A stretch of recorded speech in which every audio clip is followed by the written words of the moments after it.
نو نن که موږ د حلال مال د ګټلو کوشش وکړو، د الله د رضا کوشش هم وکړو چې زه کوشش به کوم عبادت به هم کوم، خپل روزي به هم ګټم، خو په خپل روزي ګټلو کې به زه د حلال مال کوشش کوم، د حرام نه به هم ځان ساتم او د مشتبه مال نه به هم ځان ساتم. نو الله به راته بیا راکوي، الله به د دغې په برکت سره زموږ عبادتونه هم قبلوي. اکثر موږ دې ته نه ګورو چې زه حلال وګټم یا حرام وګټم، بس کوشش دا دی چې مال زیات کړم مال. او بیا اکثر داسې دي چې انلاین کاروبارونه به کوي، او بیا په انلاین کاروبارونو کې خاص طور انلاین ګیمونه کوي.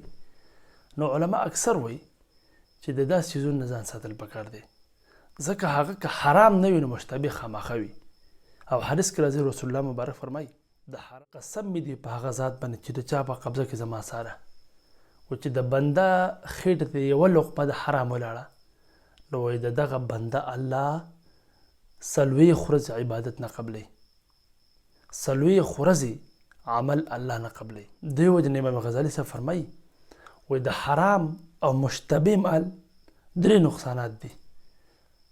د ټول نه اول دا چې دغه بنده وایي د جهنم مستحق شي. دا څومره د نقصان خبره ده چې د حرام او د مشتبه مال د وجې نه انسان او بنده د جهنم مستحق شي.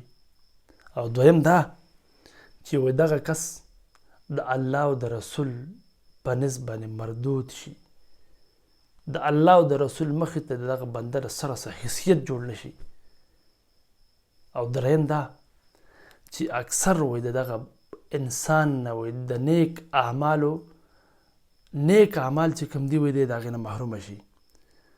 لکه د نیک اعمالو الله دله توفیق نه ورکوي، او بیا وایي که نیک اعمال وم کې که نه وایي الله د دغه نیک اعمال بیا قبلوي نه. نو دا څومره لکه د نقصان او د خسارې خبره ده چې د حرام مال.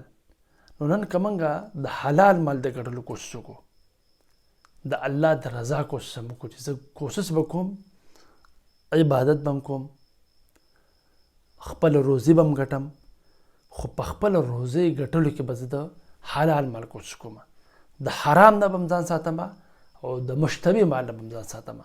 نو الله به راته بیا راکوي، الله به د دغې په برکت سره زموږ عبادتونه هم قبلوي.